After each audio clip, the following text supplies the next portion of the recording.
जीवनामध्ये जर तुम्हाला दास व्हायचा असेल ना तर त्याचाच दास व्हा. आपण कोणाचा दास होतो? जय देव जय उंदीर मामा, तुमच्या कष्टाच्या भरघाव सीमा. रात्रीच्या वेळी करी खटपट, गाडग्या मडक्यामध्ये तुमची सुळसुळाट. अवचित पडता हो बोक्याची गाठ, दिसता क्षणी तो करी सपाट. जय देव जय देव. त्याने विचारलं, बोला कोणाचा बर्थडे आहे? माझ्या देवीचा बर्थडे आहे. सांगा म्हणे देवीचं नाव. आता त्याच्या बायकोचं नाव होतं कृती. काय नाव होतं? त्याने नाव टाकलं. अरे वा क्या बात आहे, कृती. हा, त्याने नाव टाकलं, केक पॅक करून दिला, हा घेऊन आला आणि मग त्या देवी समोर ठेवला. कोणासमोर ठेवला? देवी समोर ठेवला. आता तो केक उघडल्यानंतर महाराज त्या ठिकाणी तिनं पाहिलं देवीनं, तर बटाटे एवढे डोळे केले. का? कारण त्या केक शॉपीवाल्याकडून स्पेलिंग चुकली होती. बॅनरवरती नाव टाकलेलं आहे म्हणून काही आडनाव ऐकून कीर्तनाला आले असतील. ते म्हणत असतील की ज्या आरती बुवाचं आडनाव तांबडे आहे त्या आरती बुवा आपण पायाच्या नखापासून तर डोक्याच्या केसापर्यंत तुम्हाला किती आडनावं सांगू का? शेंडीला हात लावला, काय झाले? शेंडे पाटील. सगळीकडून बाजरी, मधी पडाक, टकले पाटील. बरं, केस वाढले, केसाळे पाटील. केस वाढले म्हणून टोपी घातली, टोपे पाटील. बरं, टोपी वाऱ्याने उडून गेली, बोडखे पाटील. खाली आले कपाळे पाटील. त्याच्या खाली आले डोळे पाटील. डोळ्यांची स्वच्छताच नाही, चिपडे पाटील. शायनिंग केली, आंधळे पाटील. खाली आले नाकाडे पाटील. आतमध्ये गेले शामडे पाटील. मटेरियल वाळलं, मेकडे पाटील. खाली आले मिसाळे पाटील. त्याच्या खाली आले वाटाळे पाटील. आतमध्ये गेले जिव्हाळे पाटील. थोडं बाहेर आले दाते पाटील. 32 सभासद उठून गेले बोचरे पाटील.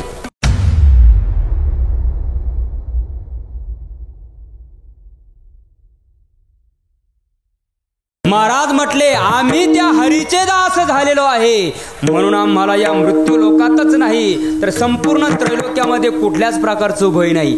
आणि महाराज जीवनामध्ये जर तुम्हाला दास व्हायचा असेल ना तर त्याचाच दास व्हा. आपण कोणाचा दास होतो?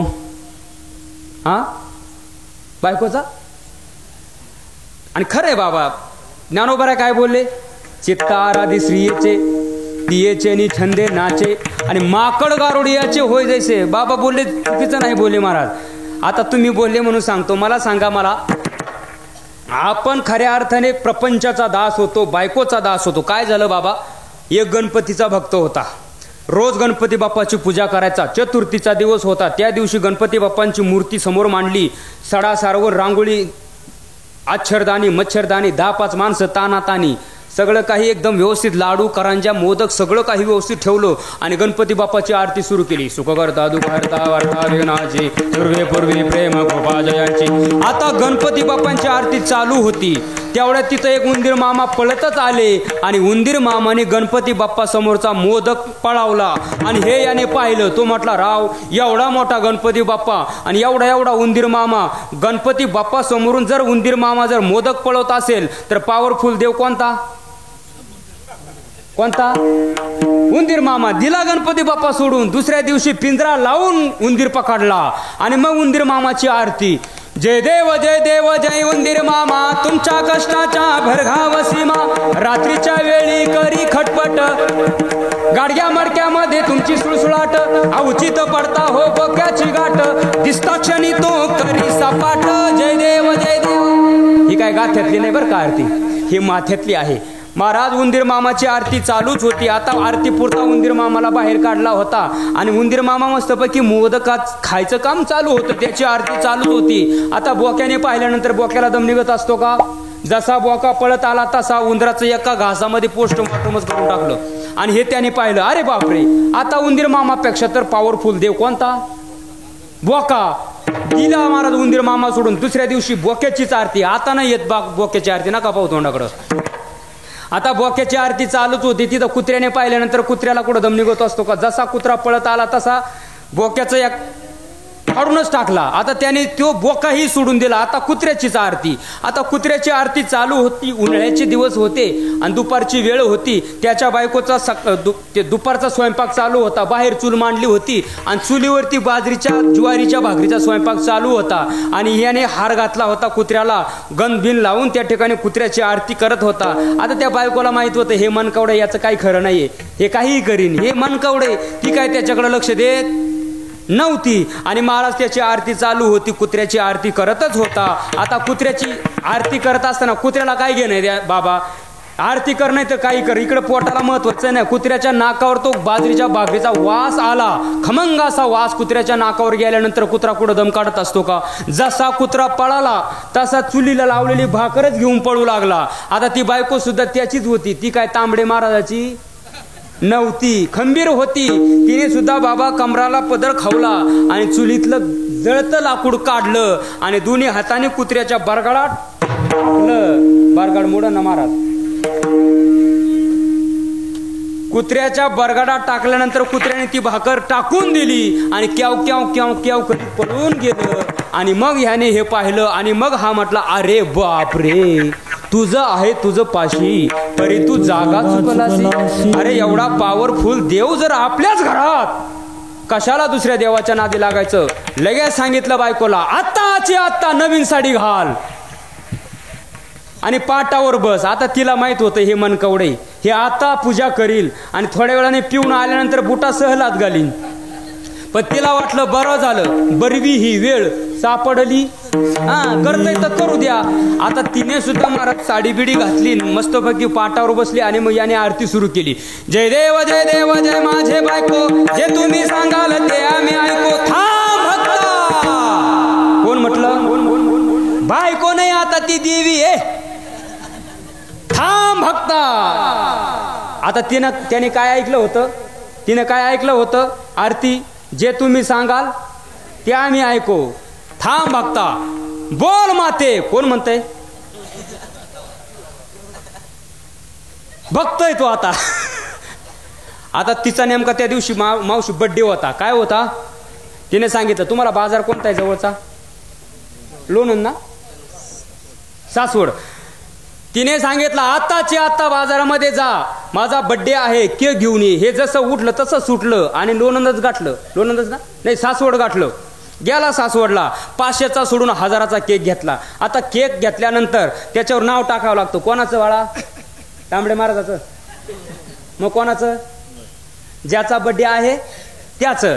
त्याने विचारलं, बोला कोणाचा बड्डे आहे? माझ्या देवीचा बड्डे आहे. सांगा म्हणे देवीचं नाव. आता त्याच्या बायकोचं नाव होतं कृती. काय नाव होतं? त्याने नाव टाकलं. अरे वा, क्या बात आहे, कृती. त्याने नाव टाकलं, केक पॅक करून दिला. हा घेऊन आला आणि मग त्या देवी समोर ठेवला. कोणासमोर ठेवला?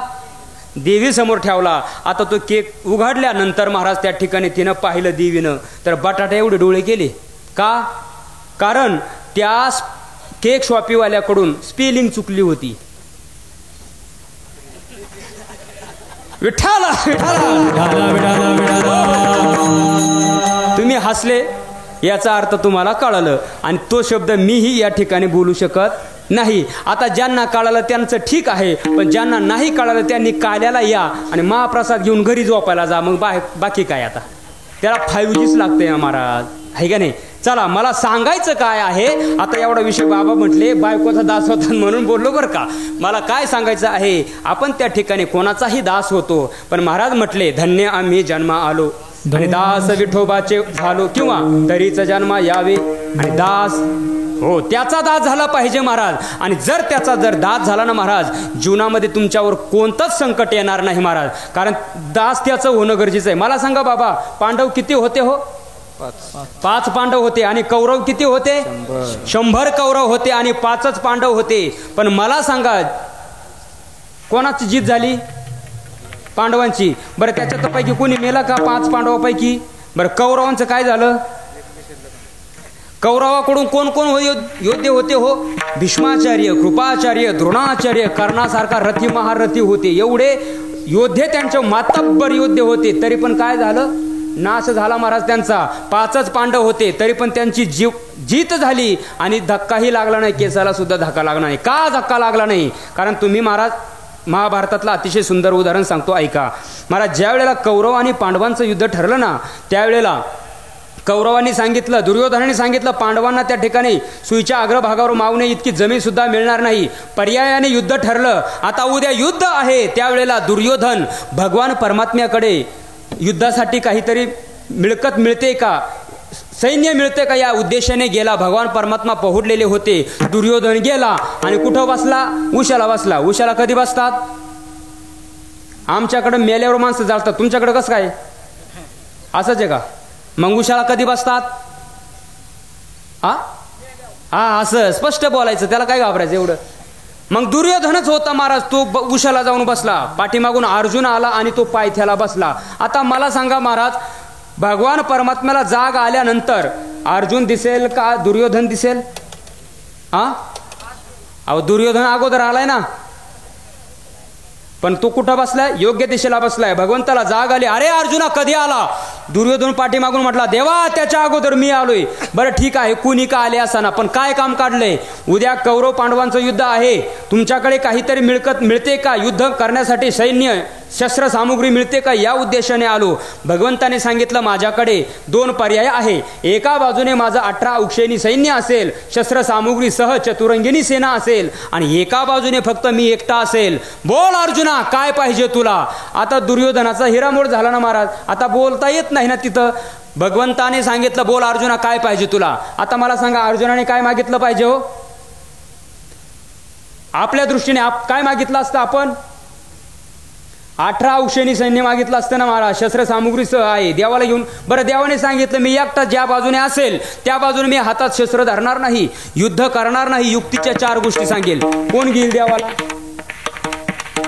पण अर्जुनाने सांगितलं देवा मला तुझं सैन्य नको, मला फक्त आणि फक्त तू पाहिजे. देवाने सांगितलं अरे अर्जुना नीट लक्षपूर्वक माग, कारण मी त्या ठिकाणी हातात शस्त्र धरणार नाही, युद्ध करणार नाही. अरे 18 उक्षेनी सैन्य मागून घे. अर्जुनाने सांगितलं देवा मला तू एकदा काय 100 वेळा जरी विचारलं ना, माझं एकच उत्तर असेल आणि ते उत्तर हेच असेल, मला फक्त आणि फक्त तूच पाहिजे. आता भगवंताने ते सैन्य देऊन टाकलं महाराज. कोणाला? दुर्योधनाला. दुर्योधन निघून गेला आणि मग भगवंताने सांगितलं हे अर्जुन, अरे हार तो तेरी पक्की है तू सदा रहेगा उदास. अरे हार तो तेरी पक्की है तू सदा रहेगा उदास. अरे माखन तो दुर्योधन लेके गया, बचा है खाली चास, बचा है खाली चास. आता अर्जुनाचे उद्गार ऐका महाराज. ह्या भगवान परमात्म्याचे उद्गार ऐकल्यानंतर अर्जुनाने सांगितलं हे भगवंत, अरे जीत तो मेरी ही होगी, दास रहता है कभी उदास. अरे जीत तो मेरी ही होगी, दास रहता है कभी उदास. अरे माखन से मुझे क्या लेना देना, साक्षात माखन चोर है मेरे पास, माखन चोर है मेरे पास. अरे 5च पांडव होते, पण त्या ठिकाणी 5ही पांडवांनी भगवान परमात्म्याची, अरे अर्जुनाच्या रोमारोमातून काय नाव निघत होतं? जय कृष्ण श्रीकृष्ण नाव त्या ठिकाणी निघत होतं. म्हणजे 5च पांडव होते, पण त्या ठिकाणी त्यांचं दास्यत्व, भगवंताचं दास्यत्व केलं. म्हणून त्या ठिकाणी तो परमात्मा भक्ताच्या पांडवांच्या मागेही उभा राहिला आणि पुढेही उभा राहिला. अभंगाचं दुसरं देव उभा मागे पुढे, हो देव उभा मागे पुढे, हो देव उभा मागे पुढे, हो देव उभा मागे पुढे, देव उभा मागे पुढे, देव उभा मागे पुढे, देव उभा मागे पुढे.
जोर आलेल्या सर्व संकटाचं निवारण करतो.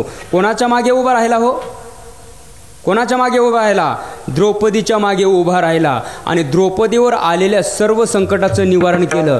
काय केलं? द्रौपदीचं जेव्हा वस्त्रहरण झालं त्यावेळेला भगवंताने वस्त्र पुरवले नाही तर स्वतः वस्त्र झाला. म्हणजे मागे उभा राहून त्या ठिकाणी द्रौपदीचं रक्षण केलं आणि अर्जुनाच्या पुढे उभा राहून त्या ठिकाणी अर्जुनाचं रक्षण केलं. कारण तुम्ही बघा महाराज, ज्या वेळेला कर्णाचा आणि अर्जुनाचा रथ समोरासमोर आला त्यावेळेला कर्ण म्हणजे सामान्य योद्धा नव्हता महाराज. अरे कर्णाच्या बाणाने अर्जुनाचा रथ किती हात पाठीमागे जात होता? किती? 3 हात. आणि अर्जुनाच्या बाणाने कर्णाचा 5 हात मागे जात होता. तरी पण महाराज त्या ठिकाणी भगवान परमात्मा वा कर्णा म्हणायचे. अर्जुन म्हटला देवा खातो माझं आणि त्याची प्रचार त्याचा. त्यावेळेला भगवंताने सांगितलं अर्जुना याचं उत्तर मी तुला नंतर देईल. ज्या वेळेला महाराज युद्ध संपलं ना त्यावेळेला प्रत्येक वेळेला त्या ठिकाणी भगवान परमात्मा अर्जुना अगोदर उतरायचे आणि अर्जुनाला घ्यायचे. पण या वेळेला मात्र त्या ठिकाणी भगवंताने सांगितलं अर्जुना खाली उतर. अर्जुन म्हटला देवा रोज प्रत्येक वेळेला युद्ध संपल्यानंतर अगोदर तू उतरायचा आणि मग मला हाताला धरून खाली घ्यायचा, पण आज मात्र त्या ठिकाणी तू मला सांगतोय उतरायला.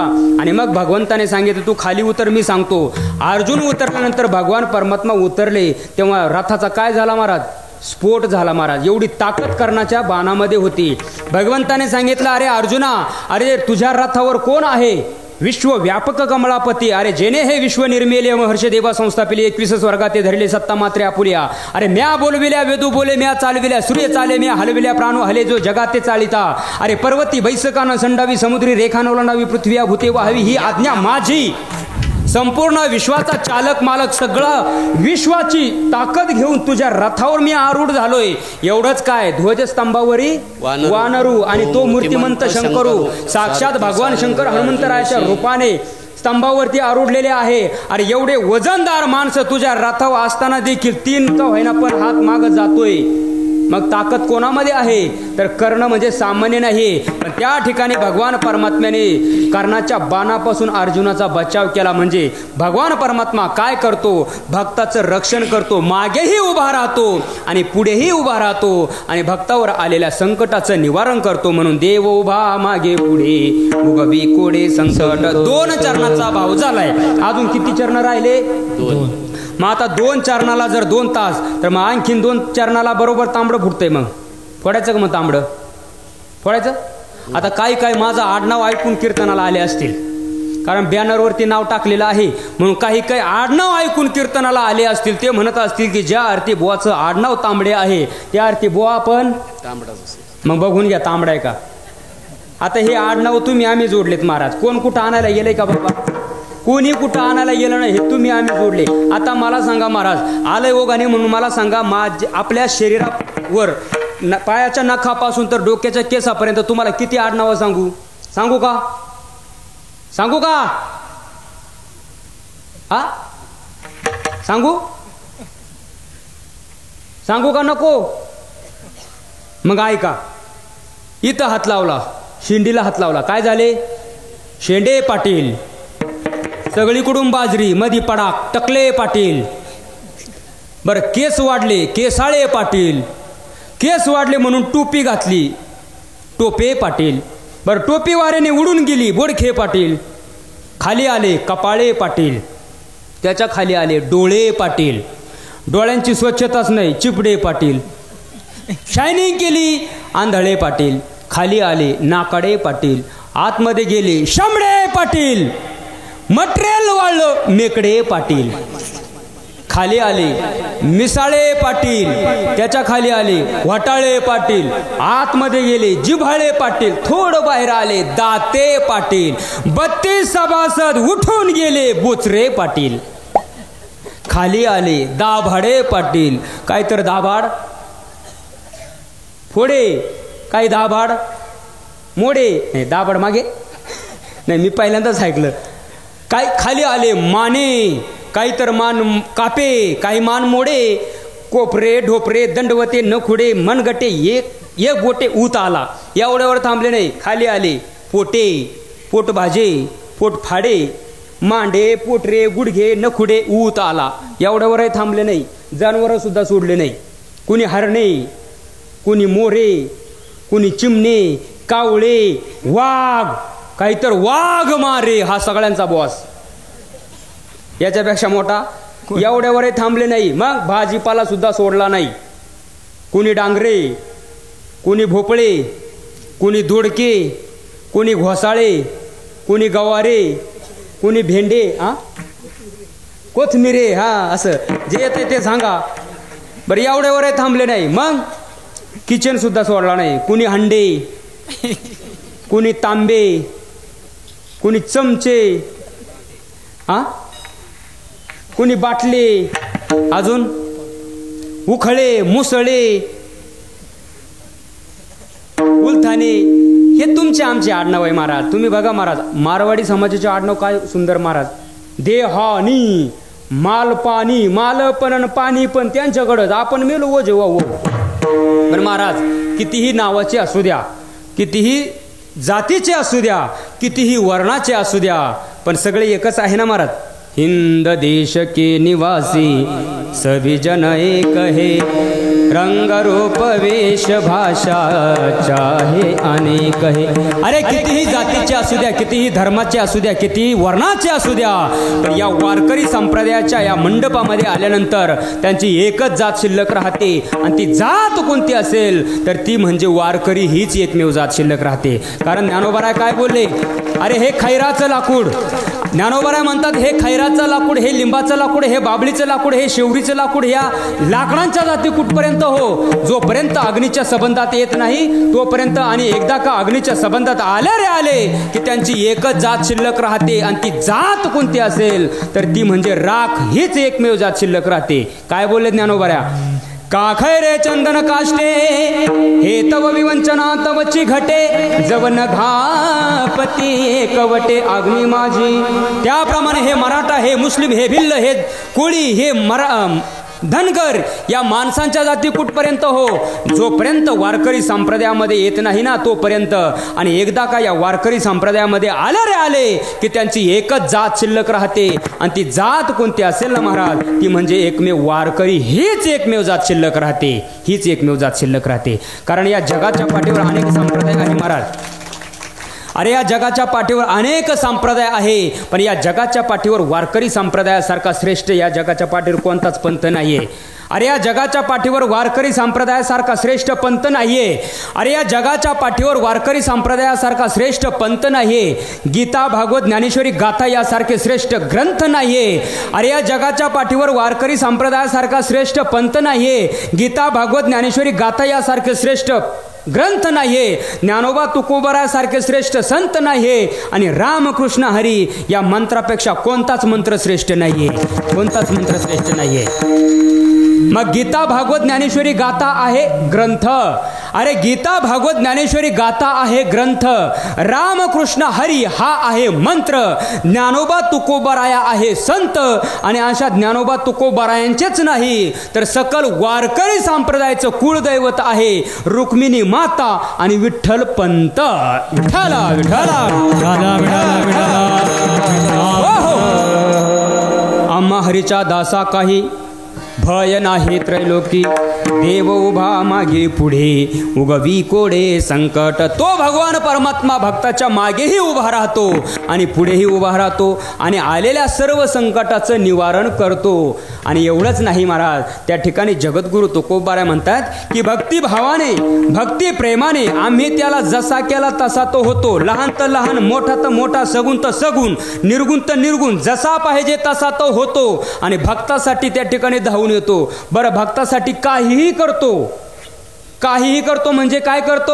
अरे स्वतः द्वारकेचा राजा आहे याचा विसर पाडतो. अरे स्वतः द्वारकेचा राजा आहे याचा विसर पाडतो आणि आमच्या सेना महाराजांच्या जागेवर दुसऱ्या राजाची हजामत करायला जातो. अरे स्वतः द्वारकेचा राजा आहे याचा विसर पाडतो आणि सावता महाराजांना खुरपू लागतो. अरे स्वतः द्वारकेचा राजा आहे याचा विसर पाडतो आणि आमच्या शांतीब्रह्म एकनाथ महाराजांना काय करतो महाराज? शांतीब्रह्म एकनाथ महाराजांच्या घरी 1 नाही 2 नाही 10 नाही 20 नाही तर 36 वर्ष श्रीखंड्या नावाच्या गड्याच्या रूपाने वाटेल ते काम करतो महाराज. श्रीखंड्या चंदन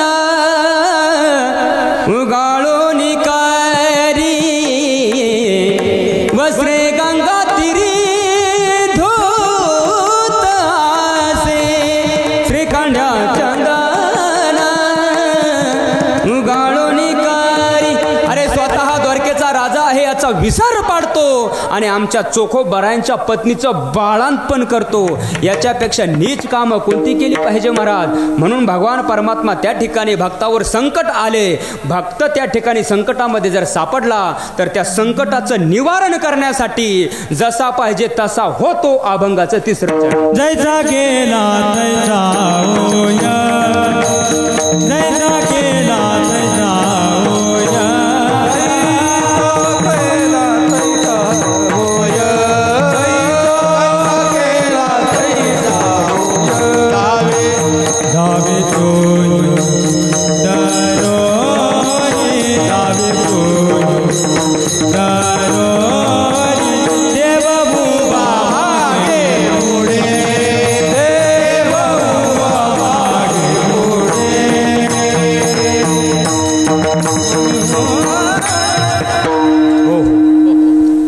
दोन चरणाचा भाव झालाय.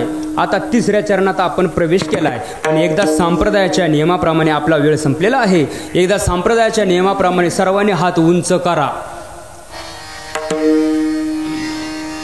ज्यांना हात असेल त्यांनीच हात उंच करा. आणि या ठिकाणी आमचे परमस्नेही आदरणीय गंध कीर्तनाचा व ज्ञान मंदिर चॅनलचे प्रोप्रायटर या ठिकाणी आलेले आहेत. तुमचे सगळ्यांचे हात त्या कॅमेऱ्यामध्ये कैद होणार आहे आणि संपूर्ण महाराष्ट्रातच नाही, हात सरळ टाकोबाईची वाडी. कारण आणि एक लक्षात ठेवा महाराज, भगवान परमात्म्याने आपल्याला या ठिकाणी सुरक्षित ठेवलंय. काय? भगवान परमात्म्याने आपल्याला या ठिकाणी सुरक्षित ठेवलंय. आता पाठीमागे एक अतिशय महाभयंकर रोग येऊन गेला. कोणता? हात सरळ. आणि तो भगवान परमात्मा परीक्षा पाहतोय बरं का. कारण तुम्ही बघा, आपल्या देखता, आपल्या डोळ्यात देखता आपल्यापेक्षा कितीतरी कमी वयाचे गेले का नाही? मग आपल्याला या ठिकाणी सुरक्षित ठेवलंय, जिवंत ठेवलंय. मग हे उपकार कोणाचे आहे? देवाचे आहे. मग आता त्या देवाच्या उपकारातून उत्तीर्ण होण्यासाठी 5-10 मिनिटं हात सरळ केले तर काय बिघडत? आणि जर तुम्ही हात जर वाकडे तिकडे केले तर आतमध्ये मंदिर कोणाचं आहे? तुकाराम महाराज आहे. आणखीन मारुतीराय आहे. आणि मारुतीरायांच्या हातात काय आहे? मग मारुतीरायांची जर गदा पडली तर तुम्ही राहात का? मग बघा, मारुतीराय तुमच्याकडे बघताय, जे जे कुचराई करतील ते ते पुढच्या सप्त्याला पहिल्या पंक्तीला येतील. तुम्ही पास झाले. हाताने टाळी आणि मुखाने भगवान परमात्म्याचं भजन करायचं आहे. थांबा थांबा, घाई करू नका. विठोबा रखुमाई वा वा.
हात खाली. हे काय सांगायची गरज नाही. आम्हा हरीच्या दासा काही. आपल्याकडे किती वेळ आहे बाबा? वेळ तर माझी झाली तशी, पण तुम्ही म्हणाल तर घेईल वेळ. झाली ना? कारण 9 ते आ करा करा. आ करा. आ नाही केलं कोणी? नाही. 9 ते 11चा कार्यक्रम असतो. या निमित्ताने या ठिकाणी जगद्गुरु तुकोबारांच्या बीजोत्सवाच्या निमित्ताने हा अखंड हरिनाम सप्ताह आणि या सप्ताहामध्येही 3ऱ्या क्रमांकाची कीर्तनरूपी सेवा त्या ठिकाणी जगद्गुरु तुकोबारांच्या चरणारविंदावर त्या ठिकाणी समर्पित करत असताना जगद्गुरु तुकोबारांचं चिंतन व्हावं या उद्देशाने तुकोबारांचा अभंग या ठिकाणी निवडलेला आहे. आणि त्या अभंगामध्ये जगद्गुरु तुकोबारा संत आणि सामान्य जीवनातला फरक सांगत असताना म्हणतायत, आम्हा हरीच्या दासा काही भय नाही त्रैलोकी, का तर देव उभा मागे पुढे उभवी पुढे संकट. असा तो परमात्मा भक्तिभावाने भक्ती प्रेमाने भक्ती योगाने जसा केला तसा तो होतो. लहान तर लहान, मोठा तर मोठा, सगुण तर सगुण, निर्गुण तर निर्गुण, जसा पाहिजे तसा तो होतो. आणि त्या ठिकाणी भक्तासाठी हाकेसरीशी उडी आणि घालून या स्तंभपुडी या नियमाप्रमाणे तो आमच्यासाठी धावून येतो. म्हणून जगद्गुरु तुकोबाराय म्हटले की जर तो परमात्मा आमच्यासाठी एवढं काही करत असेल तर आम्ही सुद्धा आता एकच करणार. त्याला आवडतंय ते आम्ही करणार. मग त्याला काय आवडतंय तर त्याचं नामस्मरण करणं. दीनरजनी हाची धंदा गोविंदाचे पोवाडे. किंवा महाराज म्हटले सदा नाम घोष करू हरी कथा. काय महाराज, आता ही अशी वाजवणारी गाणारी मंडळी आल्यानंतर ते आमच्याच अंगात येतं महाराज. आता एवढी भारी मंडळी असल्यानंतर तिथं एखादा मरका महाराज असला तरी पण उठून बसेल महाराज, तो कीर्तन करेल. आता अशी मंडळी आणि भाग्याने मिळतात महाराज तुम्हाला. ही मंडळी फार अतिशय गोड मंडळी आहेत. खरंच एकदा त्यांच्यासाठी ना जोरदार टाळी. मला तर असं वाटत होतं अशी मंडळी असल्यानंतर खरंच तांबडं फोडावं का काय. पण कीर्तनाचा नियम असतो महाराज, संप्रदायाने नियम घालून दिलेला आहे. 2 तास कीर्तन असतं. आणि महाराज तुम्हाला सांगतो कीर्तन 2च तास असतं तरी पण माणसं आ करतात. तेव्हा त्या मावशीने आ केलं बरोबर टायमिंगला. कीर्तन 2च तास असतं तरी पण कंटाळा येतो. तमाशा आणि पिक्चर 3 तास आणि रात्रभर काय असतं. तरी पण माणसं डोळ्याला पाणी लावू लावू त्या ठिकाणी पाहतात. का पाहतात त्याचं उत्तर सांगितलंय महाराज. गोड पारमार्थ लागे कडू, विषय विषयाचा पडीपाडू. गोड पारमार्थ लागे कडू आणि कडू विषय तो. आणि तुम्हाला सांगतो कीर्तनामध्ये ज्यांना ज्यांना झोप येते ना ते त्यांचा दोषच नाहीये. का झोप येते कीर्तनामध्ये त्याचं कारण सुद्धा महाराजांनी सांगितलंय. कारण कीर्तनामध्ये जर झोप येत असेल तर त्यांनी समजून चालायचं की आपलं पाप कुठंतरी आडवं येतंय. कारण आपलं खरं हित कुठं आहे बाबा. हित ते करावे देवाचे चिंतन करून या मन शुद्ध व्हावे. जर आपलं हित भगवंताचं नामस्मरण चिंतन कीर्तन करण्यामध्ये जर आपलं हित असेल, मग अशा हिताच्या ठिकाणी जर आपल्याला झोप येत असेल तर त्याचा परिणाम काय आहे महाराज सांगतात. काय तुका म्हणे नाड आणि पाप ठाके हिता आड. मग जर कीर्तनामध्ये आपल्याला झोप येत असेल तर त्यांनी समजून चालायचं आपलं पाठीमागचं पाप कुठंतरी आडवं येतंय. मग त्या पापाला अजिबात थारा लागू द्यायचा नाही. कीर्तनामध्ये झोप पाहायचं नाही. कोण कोण झोपलं होतं खरं सांगा, तुम्हाला माझी शपथ आहे.